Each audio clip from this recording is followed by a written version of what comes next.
اچھا جی، تو میں بات کر رہی تھی رشتوں کی۔ جہاں محبت ہوتی ہے وہاں تھوڑا جھک جانا یا خاموش ہو جانا رشتوں کو ٹوٹنے سے بچا لیتا ہے۔ ہم اکثر برائیاں یا خامیاں تو فوراً پکڑ لیتے ہیں، لیکن اچھے کاموں پر تعریف کرنا بھول جاتے ہیں۔ اگر میاں گھر کے کاموں میں یا بچوں کو سنبھالنے میں آپ کا ہاتھ بٹائیں یا آپ ان کے لیے کوئی خاص چیز بنائیں تو ایک دوسرے کا شکریہ ادا کریں۔ بچوں کی چھوٹی چھوٹی کامیابیوں پر ان کی حوصلہ افزائی کریں، اس سے ان کا اعتماد بڑھتا ہے۔ ایک کامیاب اور پرسکون گھرانے کے لیے توازن بہت ضروری ہے۔ بچوں کی تربیت اور ان کی دیکھ بھال اپنی جگہ بہت اہم ہے، لیکن اس مصروفیت میں اپنے شریک حیات کو نظر انداز مت کریں۔ ان کے لیے بھی وقت نکالیں، کیونکہ وہ آپ کی زندگی کا سب سے مضبوط ستون ہے۔ اس طرح خاندان کے باقی رشتوں کو بھی ان کا جائز احترام اور مقام دیں۔ رشتے کبھی بھی خود بخود نہیں چلتے، انہیں چلانا پڑتا ہے۔ جیسے کچن میں دیسی گھی بنانے کے لیے دھیمی آنچ پر صبر سے کھڑا ہونا پڑتا ہے، بالکل ویسے ہی رشتوں کی مٹھاس برقرار رکھنے کے لیے بھی صبر، محبت، وقت کی آنچ درکار ہوتی ہے۔ ہمیشہ پرسکون رہنا ایک ایسی نعمت ہے جو ہر انسان پانا چاہتا ہے، لیکن زندگی کی بھاگ دوڑ، گھر کی ذمہ داریاں اور روزمرہ کے مسائل کے بیچ یہ تھوڑا مشکل ضرور لگتا ہے، مگر یقین جانیں سکون کا تعلق باہر کے حالات سے نہیں، ہمارے اندر کی سوچ سے ہوتا ہے۔ اپنے دل و دماغ کو ہمیشہ پرسکون اور مطمئن رکھنے کے لیے چند سنہری اصول بہت مددگار ثابت ہوتے ہیں۔ جب انسان یہ مان لیتا ہے کہ کائنات کا سارا نظام اللہ چلا رہا ہے اور جو کچھ ہو رہا ہے اس کی مرضی اور حکمت سے ہو رہا ہے، تو آدھے سے زیادہ ذہنی تناؤ ختم ہو جاتا ہے۔ جو نہیں ملا اس پر کڑنے کی بجائے جو موجود ہے اس پر الحمدللہ کہنا سیکھے۔ شکر گزاری دل کو فوراً پرسکون کر دیتی ہے۔ جب دل پریشان ہو تو سجدے میں جا کر اپنا سارا حال اللہ کے سامنے بیان کر دے۔ زندگی میں حالات ہمیشہ ہمارے مطابق نہیں ہو سکتے، کوئی نہ کوئی بات ایسی ضرور ہوگی جو ہمارے مزاج کے خلاف ہوگی۔ سکون کا راز یہ ہے کہ آپ ہر بات پر رد عمل دینا چھوڑ دیں۔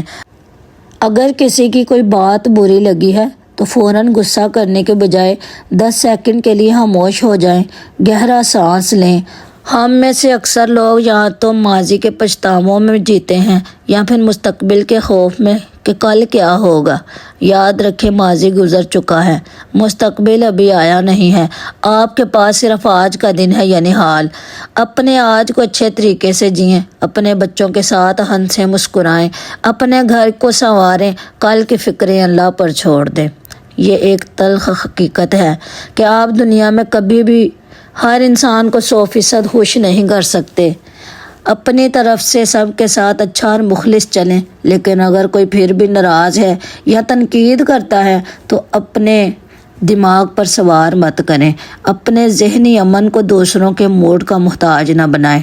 دن بھر گھر، بچوں اور کاموں کی مصروفیت میں خواتین اکثر خود کو بھول جاتی ہیں، جس سے چڑچڑاپن بڑھتا ہے۔ دن میں کم از کم 15 سے 20 منٹ ایسے نکالیں جو صرف آپ کے ہوں۔ اس وقت میں اپنے پسند کی چائے پئیں، اپنے پودوں کو دیکھیں یا بس خاموشی سے بیٹھ کر پرسکون سانس لیں۔ نیچر کے قریب وقت گزارنا اعصاب کو بہت پرسکون کر دیتا ہے۔ سکون کوئی ایسی چیز نہیں جسے بازار سے خریدا جا سکے، یہ آپ کے اپنے اندر کی خاموشی اور اطمینان کا نام ہے۔ جب آپ اپنے دل کو صاف رکھتے ہیں، درگزر کرتے ہیں اور امید صرف اللہ سے لگاتے ہیں تو اندر کا سکون ہمیشہ برقرار رہتا ہے۔ تو لیں جی، باتیں کرتے کرتے پتہ ہی نہیں چلا اور ہمارا آلو انڈا تیار ہو رہا ہے، تقریباً بن چکا ہے، تھوڑا سا کام رہ گیا ہے۔ بچپن میں جب ہم اپنی ماں کو دیکھتے تھے، صبح سب سے پہلے اٹھنا، رات کو سب سے آخر میں سونا، کچن کا کام، کپڑے، صفائیاں، بچوں کی پڑھائی، بیماریاں، اوپر سے پورا خاندان سنبھالنا، تو لگتا تھا کہ ان کے پاس کوئی جادوئی چھڑی ہے یا وہ کوئی سپر وومن ہے کہ ہم تو اپنے 2 کام کر کے تھک جاتے تھے۔ لیکن وقت کا پہیہ ایسا گھوما کہ آج جب آپ خود 3 بچوں کی ماں ہیں تو پتہ چلتا ہے کہ وہ جادو کسی چھڑی میں نہیں تھا، وہ جادو ماں کے لفظ میں تھا۔ جس لڑکی کو کبھی کچن میں کھڑے ہونے سے چڑ ہوتی تھی، وہ ماں بنتے ہی بچوں کی پسند کے کھانے، دیسی گھی، شارٹ کٹس اور گھر کی ہر چیز چٹکیوں میں مینیج کرنا سیکھ جاتی ہے۔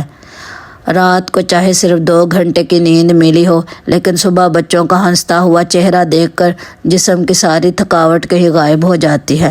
انسان پھر سے مشین کی طرح کام کرنے لگ جاتا ہے۔ ایک ہاتھ سے چمچ چل رہا ہے، دوسرے ہاتھ سے بچے کا ہوم ورک دیکھا جا رہا ہے اور دماغ میں اگلے کام کی پلاننگ چل رہی ہے۔ یہ صرف ہنر ایک ماں ہی جانتی ہے۔ خبیب اور عمیر اتنی پیاری کھیلیں کر رہے تھے، ان کو دیکھ کر دل خوش ہو رہا تھا۔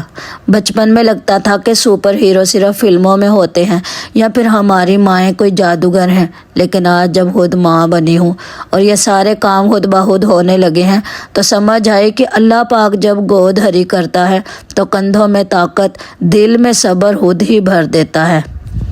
سچ کہوں تو جب انسان دل سے اور اپنوں کے لیے محنت کرتا ہے نا تو کام بوجھ نہیں لگتا، بلکہ کام کرنا اچھا لگنے لگتا ہے۔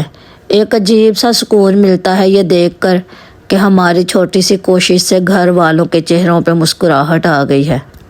ایک وقت ہوتا ہے جب کام بوجھ لگنے لگتا ہے، انسان تھک جاتا ہے یا دل نہیں کرتا، لیکن جب انسان اپنا کام پیار سے کرنے لگے، جب اس میں ایک مقصد نظر آنے لگے تو وہی کام بوجھ نہیں بلکہ اچھی مصروفیت اور دلی سکون کا باعث بن جاتا ہے۔ خاص طور پہ جب آپ اپنے ہاتھ سے محنت کر کے کوئی چیز بناتی ہیں، اپنے بچوں کو دیکھتی ہیں اور گھر کو سنوارتی ہیں۔ تو لیں جی، میں نے بنائے تھے مزیدار سے پاپڑ، ان کا بہت ہی مزہ آیا۔ جب کھانا کھا کر 10-11 کا ٹائم ہوتا ہے تو پھر یہ کھانے کا بہت دل کرتا ہے، تو پھر اس ٹائم پہ یہی مزے کے لگتے ہیں۔ امید ہے کہ آج کا یہ ولاگ اور یہ دل کی باتیں آپ کو پسند آئی ہوں گی۔ کمنٹس میں اپنے رائے ضرور دیجیے گا۔ چینل کو لائک، شیئر اور سبسکرائب کرنا مت بھولیے گا۔ اپنا اور اپنے پیاروں کا بہت خیال رکھیں، ہمیشہ پرسکون رہیں، اور اگلی ویڈیو تک کے لیے اللہ حافظ۔